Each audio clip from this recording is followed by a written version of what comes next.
She slid the envelope across the counter like it was a receipt, not the end of a marriage. Signed, she said. No hesitation, no tremble in her voice, just sharp edges, cold eyes. I sold the company too, she added, almost as an afterthought. To fund our trip, Milan, she smiled. You're a burden, Adam. You always were. Good luck paying rent. Then she left the keys on the counter, turned, walked out, just like that. 18 years boiled down to 2 signatures and a suitcase waiting in someone else's car. I didn't chase her, didn't speak.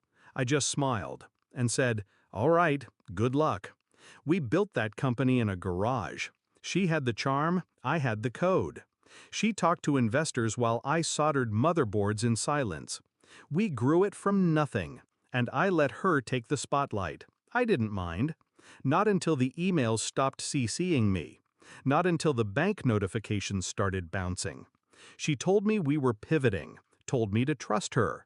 Then she started staying out late. Investor meetings, she'd say. Once, I saw the reflection of a man in her sunglasses while she smiled at the camera. I zoomed in. It wasn't an investor. It was the man she used to call just a friend. The same man picking her up that night. That's when I knew. The business was already gone. And so was she.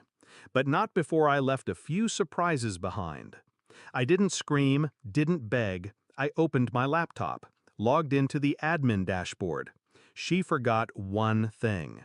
She may have sold the company, but I wrote every line of code and buried every kill switch she never bothered to learn about.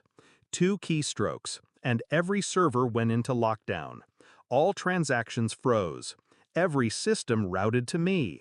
Even the sale agreement she filed, digitally signed using credentials I controlled. A mirror copy of the real one I sent to the Department of Justice, flagging the buyer for tax evasion. Anonymous tip. They'd be detained before dinner. I also drained the emergency reserve account, the one only I had access to. $3.2 million moved through a series of cold wallets before ending up under a blind trust in the Caymans. Registered to me. I left her enough to make it to Milan, not enough to stay. They landed in Italy 3 days later. Instagram lit up with photos, smiles, sunsets, fine wine on someone else's dime. But then the posts stopped, because when they checked their accounts, they were empty, frozen by the bank, flagged for suspicious activity. She called me that night, blocked number. Still, I picked up. Her voice cracked. "Where's the money?" I let silence answer her first. Then, "You mean the company you sold without me? The assets you drained from an account you never controlled?"